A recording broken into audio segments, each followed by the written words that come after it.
Are you exhaling slowly while swimming freestyle? Maybe you were told that it helps you relax, or maybe you've just always done it that way. But here's the truth. Slow release breathing may feel calming at first, but in freestyle, it's costing you speed, rhythm, and efficiency. It's holding you back.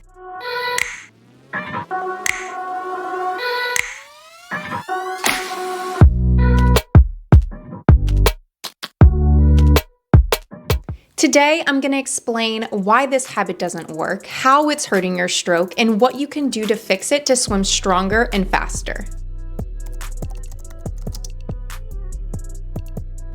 Slow release breathing is exactly what it sounds like. Continuously exhaling through your nose or your mouth while your face is in the water. You let the air trickle out gently from the moment your head enters the water after you breathe until your next inhale. It's often taught in beginner lessons as an easy to understand approach. And sure, it might seem smooth, but in the context of efficient freestyle, especially for swimmers who want to swim faster, it backfires.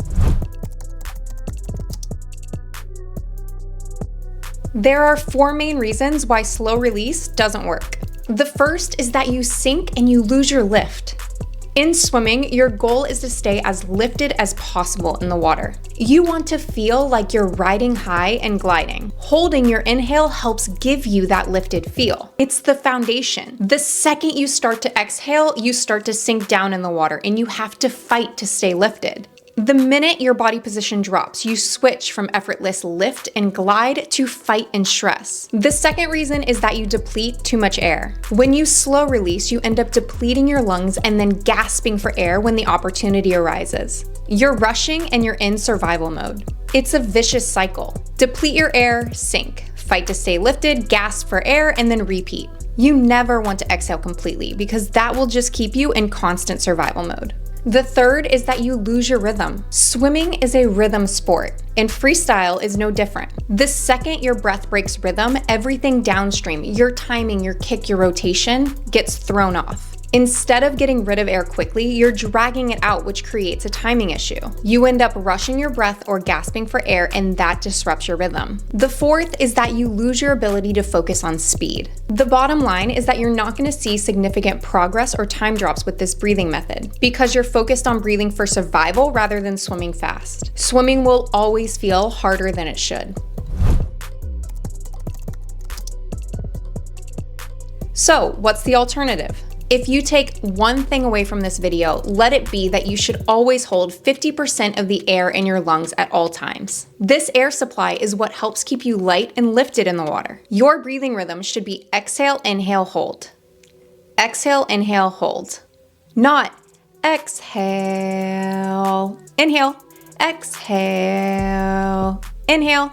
Start exhaling when you're a stroke or two away from turning your head to breathe. Make it quick, but not too forced. Think of it as a relaxed release and then a little push at the end. This allows you to take in a breath quickly without disrupting your stroke. And it keeps your oxygen supply fresh and efficient while you stay lifted in the water. No desperation, no gasping for air.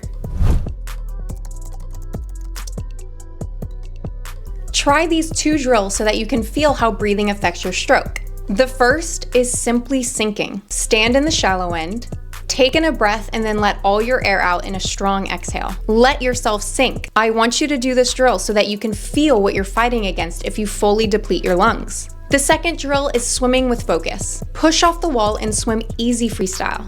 Focus only on your breathing rhythm. Find this breath rhythm with a controlled pace, and then once you're ready, bump it up and push the speed a bit. Once you find the rhythm, swimming will feel so much easier.